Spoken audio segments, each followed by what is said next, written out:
মায়ানমারে পাচারকালে বিপুল পরিমাণ সিমেন্ট ও ইউরিয়া সার সহ একটি বোট জব্দ করেছে বাংলাদেশ কোস্ট গার্ড। রবিবার দিবাগত মধ্যরাতে কক্সবাজারের লাবণী বীচ সংলগ্ন এলাকায় এই বিশেষ অভিযান চালানো হয়।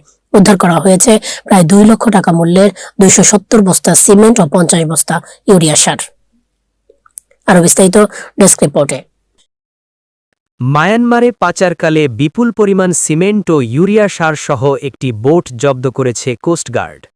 সোমবার 5 জানুয়ারি 2026 তারিখ সকালে কোস্টগার্ড মিডিয়া কর্মকর্তা লেফটেন্যান্ট কমান্ডার সিয়ামুল হক এ তথ্য জানান।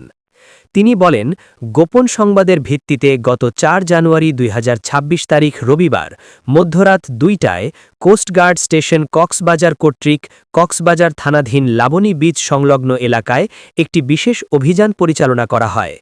অভিযান চলাকালীন উক্ত এলাকায় একটি সন্দেহজনক ফিশিং বোটে তল্লাশি চালিয়ে অবৈধভাবে শুল্ক কর ফাঁকি দিয়ে মায়ানমারে পাচারের উদ্দেশ্যে বহনকৃত প্রায় 2 লক্ষ টাকা মূল্যের 270 বস্তা সিমেন্ট, 50 বস্তা ইউরিয়া সারসহ পাচার কাজে ব্যবহৃত একটি ফিশিং বোট জব্দ করা হয়। এ সময় কোস্টগার্ডের উপস্থিতি টের পেয়ে পাচারকারীরা পালিয়ে যাওয়ায় কাউকে আটক করা সম্ভব হয়নি। জব্দকৃত মালামাল ও পাচার কাজে ব্যবহৃত বোটের পরবর্তী আইনানুগ ব্যবস্থা গ্রহণের জন্য কক্সবাজার সদর থানায় হস্তান্তর করা হয়। তিনি আরও বলেন, পাচার ও চোরাচালান রোধে কোস্টগার্ড ভবিষ্যতেও এ ধরনের অভিযান অব্যাহত রাখবে।